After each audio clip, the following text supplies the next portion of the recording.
we've now got open borders effectively for work. So it's not just a question of people coming to this country. What you've fundamentally got is a situation in which you can be working from home in Australia, but you're actually working in another country completely, and vice versa.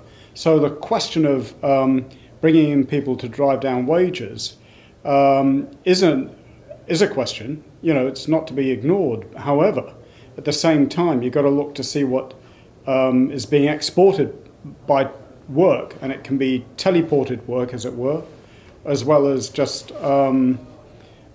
physical work in the sense of a physical presence.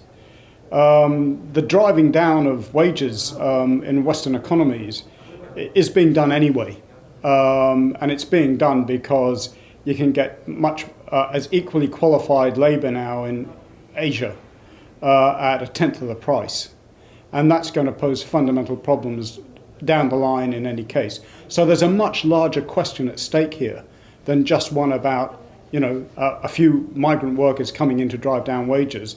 It'll cause local difficulty now, perhaps, but that's not the major issue. The major issue is how do you deal with the wage competition that's coming from East Asia. It's not a question of keeping out the poor, because the real question is how is Australia going to compete and sustain its current living in terms of wages when you've got these kinds of forms of global competition.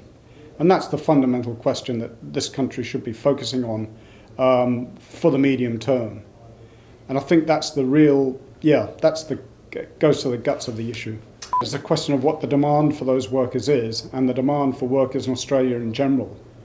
And again, there's a fundamental problem here about demand. There's often a discussion about skill shortages, and there may be skill shortages in very particular areas, but there's a much more general question, again posed by the global economy, in terms of the demand for work.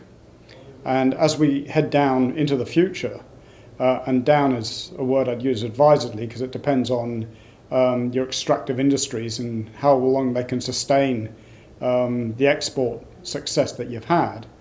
And that is an open question. But notwithstanding that, then there is still a fundamental question about the demand for work, and that's going to be the big issue, far more than the supply side issue.